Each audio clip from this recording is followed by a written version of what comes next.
Salam sehat, jumpa lagi di channel Tanya Dokter Paran. Video kali ini ada satu pertanyaan dari Itut di Bandung ya. Itut di Bandung yang bertanya, "Dok, apa bedanya mengikat biasa, mengikat wasir biasa dengan pila?" Apa bedanya ya? Saya akan jawab begini, tapi sebelumnya saya ingatkan teman-teman yang mau bertanya kepada saya, silahkan tulis di link Tanya Dokter Paran. Saya akan jawab dan upload di channel YouTube Tanya Dokter Paran. Dan bagi teman-teman yang mau konsultasi langsung bersama saya, ikuti Insight with Dokter Paran setiap Rabu jam 10 pagi. Undangan ada di Instagram Tanya Dokter Paran ya. 1-2 hari sebelumnya saya upload. Kembali kepada Itut di Bandung yang bertanya, "Dok, apa bedanya pila dengan mengikat wasir biasa ya?" Saya akan jawab begini.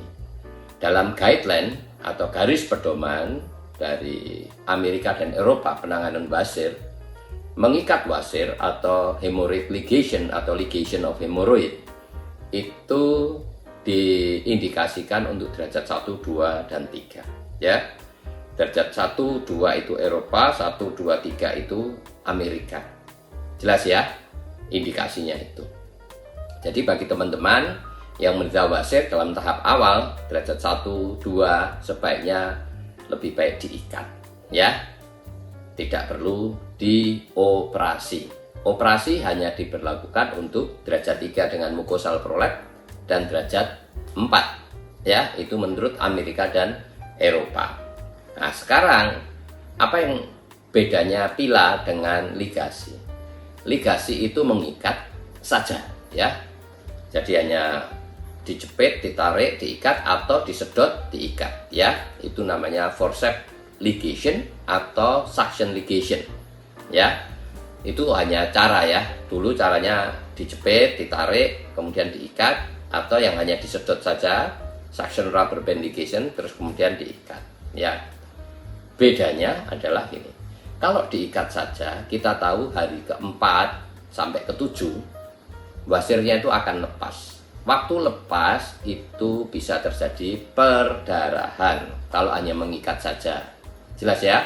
Karena kita tahu yang namanya anal cushion atau bantalan wasir, bantalan anus yang diikat, itu isinya saluran darah. Satu jaringan saluran darah di dalamnya. Oleh sebab itu mudah berdarah. Nah, kalau mengikat waktu lepas bisa terjadi insiden perdarahan yang namanya secondary bleeding atau perdarahan sekunder oleh karena lepasnya ikatan atau lepasnya wasir. Jelas ya? Apa selalu begitu? Tidak selalu begitu. Tetapi kalau hanya mengikat saja insidennya lebih besar terjadi. Nah, bedanya pila itu paran injection ligation for ambient. Artinya sudah dilakukan penyuntikan dulu dengan sclerosing agent. Sclerosing agentnya adalah polidocanol 3%, di mana harapannya saluran-saluran darah itu akan menutup sebelumnya. Ya, kemudian diikat, waktu lepas karena dia sudah menutup, harapannya insiden terjadinya perdarahan sekunder itu lebih kecil. Itu yang pertama. Beda yang kedua adalah ketika terjadi prematur slippage atau lepasnya silikon rubber saat wasirnya lepas ya, sebelum waktunya ya, sebelum masa ischemic time-nya ya. Artinya ischemic time itu waktu di mana jaringan itu tetap akan mati kalau alirannya tersumbat atau terganggu sesudah 8-12 jam. Artinya kalau silikon rubbernya atau karet silikonnya itu lepas sebelum masa 8-12 jam, itu wasirnya akan tetap ada. Itu kalau mengikat biasa. Tetapi kalau dengan pila itu masih ada efek dari suntikannya, obat sclerosing agentnya. Jelas ya? Jadi itu hal yang berbeda. Dan hal yang berbeda lagi kalau ligation teknik itu dengan alat ligation, bukan pila pack, tidak pakai pila pack. Nah, kalau pila itu pakai pila pack, satu alat untuk menghisap dan mengikat wasir yang saya buat dengan memodifikasi alat yang ada di dunia ini, baik di Amerika maupun di Kanada, yang selama saya praktek kurang efektif karena diameternya kecil dan bentuknya seperti ini, sehingga kalau disedot, ini alat penyedotnya ini wasirnya besar, ya hanya separuh yang bisa keikat. Tetapi yang alat pila itu bentuknya tabung yang bisa nyedot seberapapun besar wasirnya.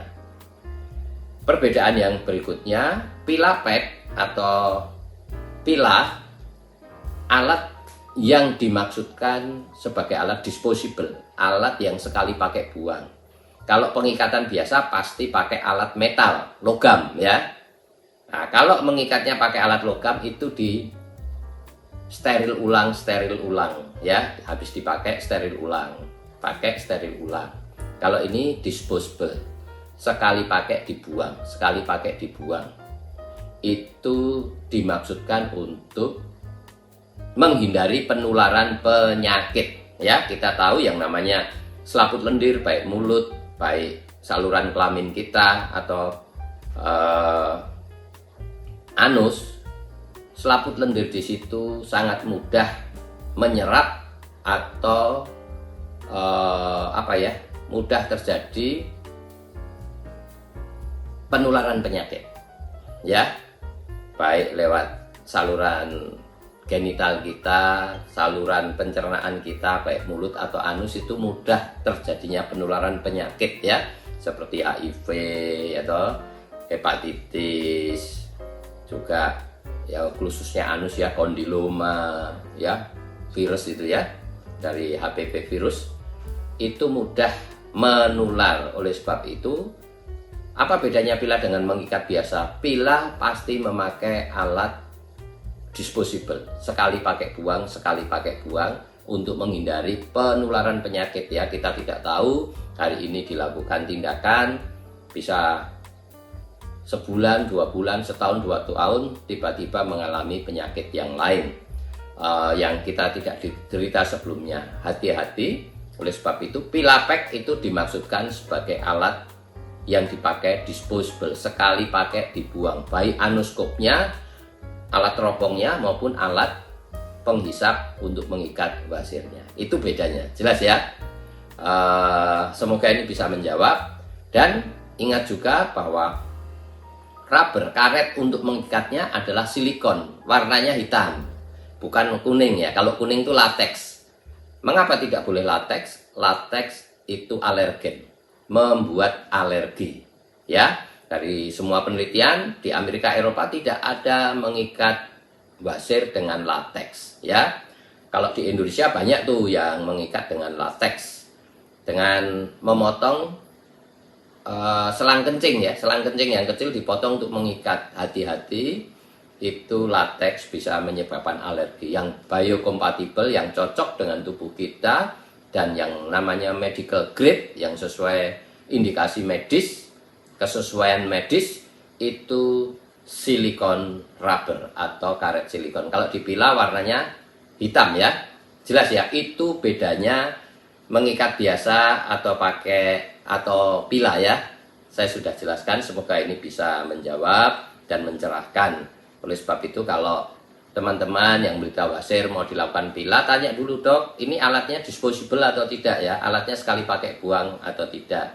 Terus pakai silikon nggak ngikatnya? Kalau pakai latex berupa potongan selang infus, karet infus, atau karet dari selang kencing, kateter, ya itu bukan silikon, itu latex, bisa alergi dan itu tidak diperbolehkan. Kira-kira itu di Bandung. Semoga bisa menjawab. Bagi teman-teman yang mau bertanya, silahkan tulis di link Beritanya Dokter Paran, saya akan jawab dan upload di channel YouTube Tanya Dokter Paran. Dan yang mau diskusi langsung bersama saya, ikuti Insight with Dokter Paran setiap Rabu jam 10 pagi. Undangan ada di Instagram di Instagram Tanya Dokter Paran, 1-2 hari sebelumnya saya upload ya.